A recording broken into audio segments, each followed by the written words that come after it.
E aí você escancara toda essa podridão. O Brasil está se unindo à escória do que há de pior no mundo.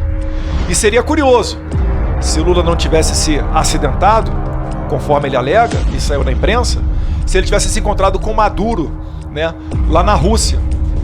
Não foi Vossa Excelência na oportunidade, né, da posse do novo presidente do Irã, que está lá sentado um dos ministros e o vice-presidente da República, Geraldo Alckmin, do lado da nata do terrorismo mundial.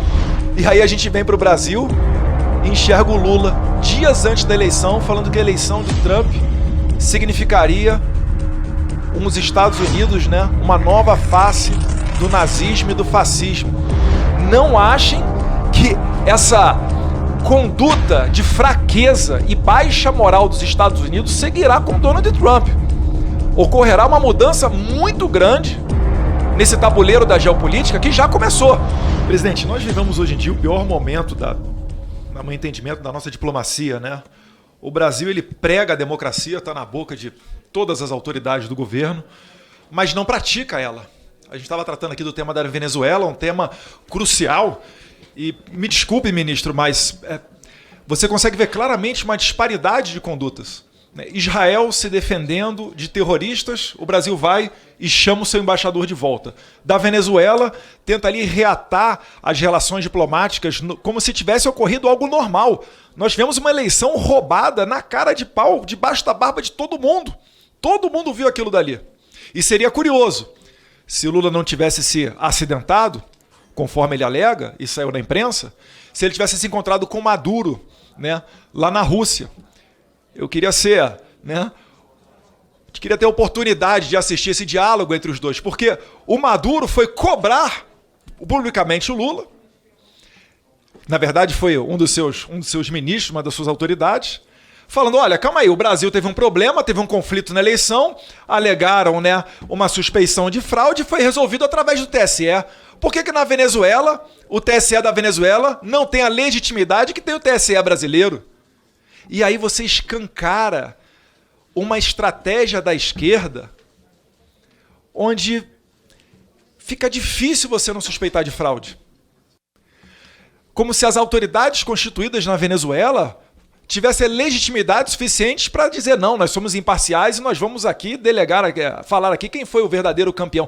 Nem sequer o Brasil exigiu as atas eleitorais da Venezuela. Nem sequer isso. O Lula apenas ficou fazendo um meio de campo, dizendo que teria que ter uma outra eleição. Aí a Venezuela falou, calma aí, Lula. O Maduro falou, no Brasil teve outra eleição quando teve um conflito? E aí você escancara toda essa podridão. O Brasil está se unindo à escória do que há de pior no mundo. Ministro, é inimaginável que o Itamaraty não tenha informações da presença do Hezbollah.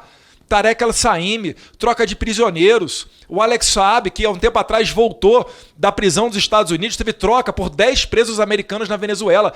Não achem que essa conduta de fraqueza e baixa moral dos Estados Unidos seguirá com Donald Trump. Ocorrerá uma mudança muito grande nesse tabuleiro da geopolítica que já começou. Em 12 horas o Hamas pediu trégua, quer cessar fogo, fim da guerra, depois da eleição do Trump. O Putin falou que está pronto para sentar e negociar a questão da guerra da Ucrânia. O Xi Jinping falou que espera uma convivência pacífica com o governo Trump. E aí a gente vem para o Brasil e enxerga o Lula dias antes da eleição falando que a eleição do Trump significaria uns Estados Unidos, uma nova face do nazismo e do fascismo. Eu fico, meu Deus do céu, será que o Lula ainda está acreditando que ele vai resolver problemas de guerra tomando uma cervejinha, como ele falou durante a campanha eleitoral, que ele resolveria o problema da Ucrânia com a Rússia tomando uma cervejinha, com Putin e com Zelensky?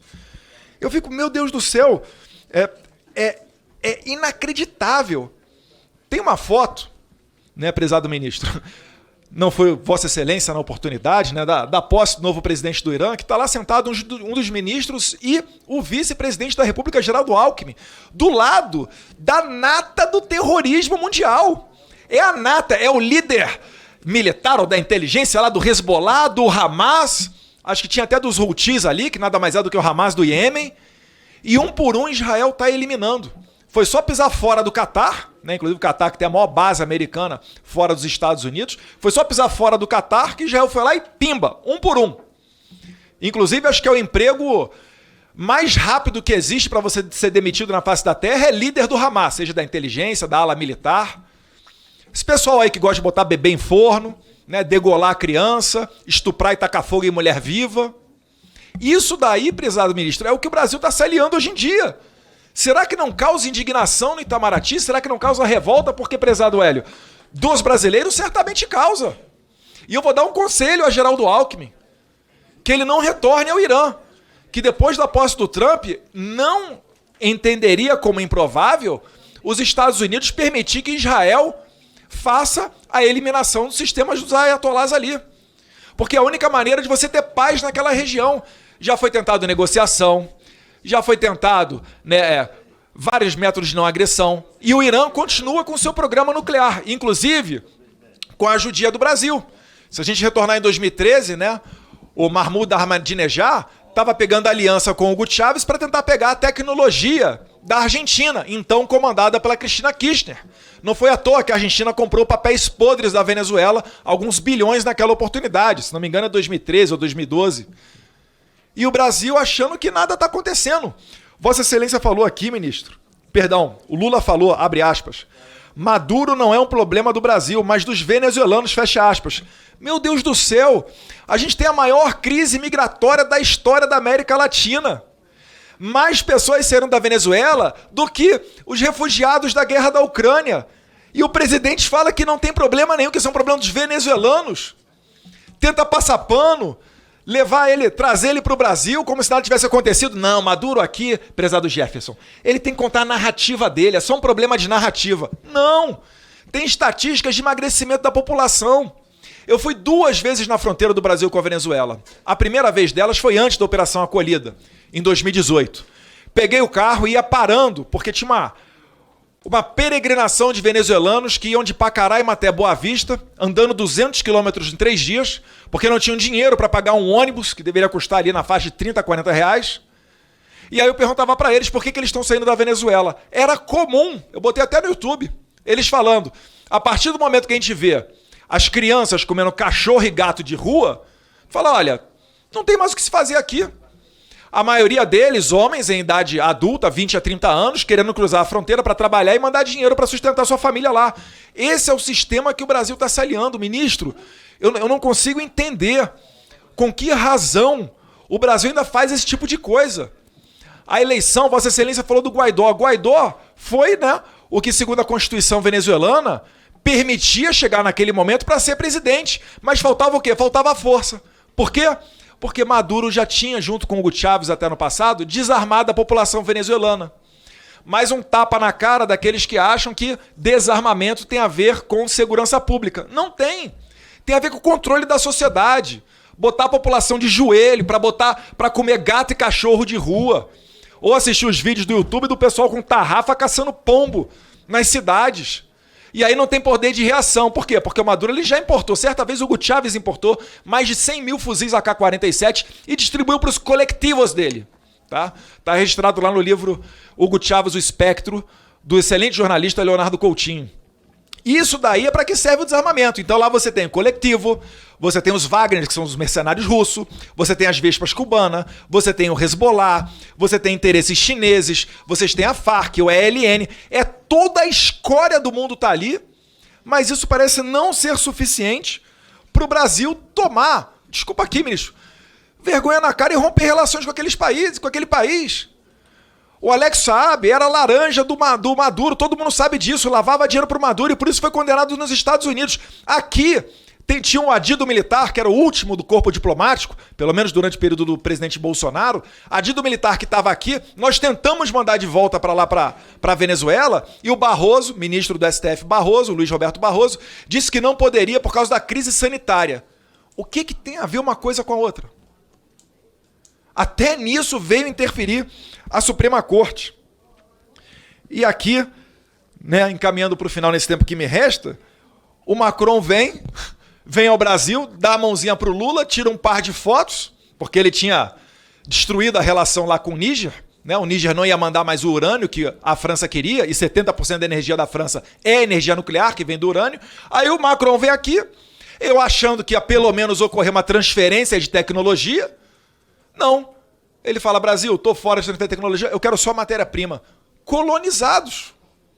Vamos ser a extensão da Guiana Francesa para o Macron, que já não tem muita moral lá pela França. E aqui no final, né? Agora puxando aqui para a eleição do Trump, que muita coisa já está mudando no mundo.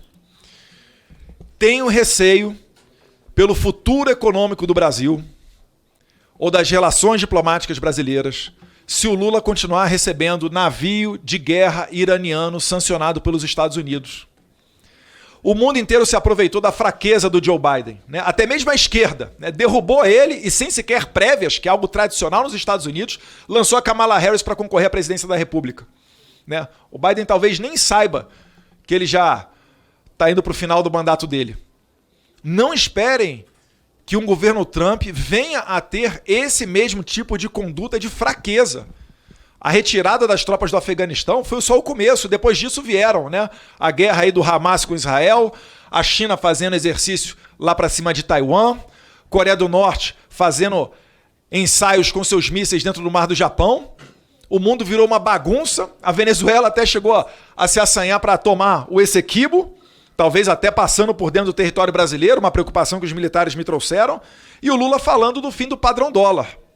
Novos capítulos estão por vir. Eu espero que o Brasil tenha a noção, e não a submissão, mas a noção de que ajudar estados terroristas, né, permitir essas caravanas migratórias para os Estados Unidos, incentivando, né, outros atores internacionais anti-americanos, esses tempos, pelo menos retaliações ocorrerão e eles não condizem com o que está no coração do brasileiro, que é um coração pacífico e que sim preza pela boa relação com os Estados Unidos. Obrigado, presidente.